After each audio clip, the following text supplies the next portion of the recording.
بسم اللہ الرحمن الرحیم۔ السلام علیکم ورحمۃ اللہ وبرکاتہ۔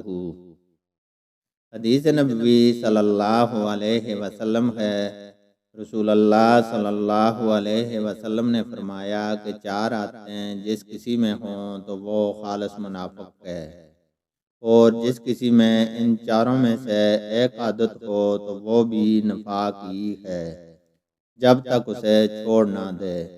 وہ یہ ہے، جب اسے امین بنایا جائے تو امانت میں خیانت کرے اور بات کرتے وقت جھوٹ بولے، اور جب کسی سے عہد کرے تو اسے پورا نہ کرے، اور جب کسی سے لڑے تو گالیوں پر اتر آئے۔ اس حدیث کو شعبہ نے بھی سفیان کے ساتھ اعمش سے روایت کیا ہے۔ اللہ تعالیٰ سے دعا ہے کہ وہ ہمیں قرآن اور حدیث کو سننے، سمجھنے اور اس پر عمل کرنے کی توفیق عطا فرمائے، آمین۔